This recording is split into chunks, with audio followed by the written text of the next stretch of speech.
Hello guys, welcome to my new video.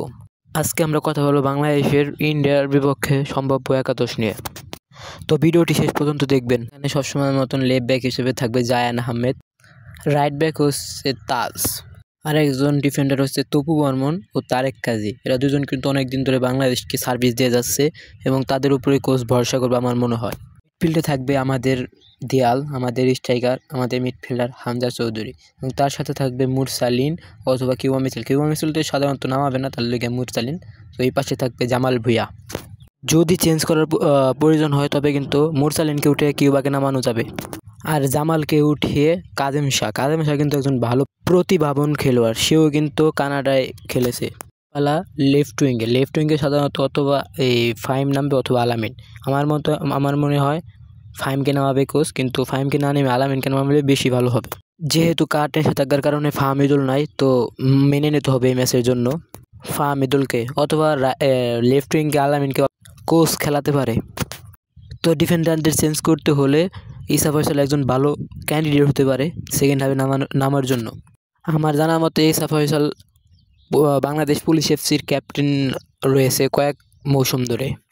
সে সেখানে ভালোই performance দিতেছে এবং নিজের দলকে জিতাচ্ছে। আবার কথা বলি হামজা চৌধুরীকে নিয়ে। সে তার যে ন্যাচারাল খেলাটা আছে সেটা যদি দিতে পারে তো ভালো কিছু হবে বাংলাদেশের জন্য। হামজা চৌধুরী কিন্তু মানে ডিফেন্সিভ মিডফিল্ডার, অ্যাটাকিং মিডফিল্ডার এবং সেন্ট্রাল মিডফিল্ডার, তিনও পজিশনে খেলতে পারে।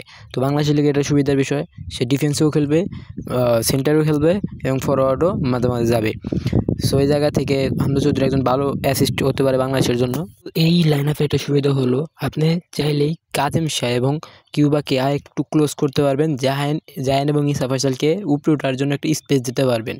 এই জায়গা থেকে তারা কিছু মুভমেন্ট নিতে পারে। তো এখন দেখবো বাংলাদেশ কর্নার হলে কি করতে পারে।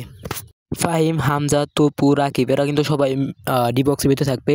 বাইরে থাকবে কিউবা মিছিল এবং তার পিছনে থাকবে ডিফেন্ডাররা কিন্তু মিড লাইনে চলে যাবে, ডিফেন্সিভ মিডফিল্ডার যে জায়গায় থাকে তার কাছাকাছি।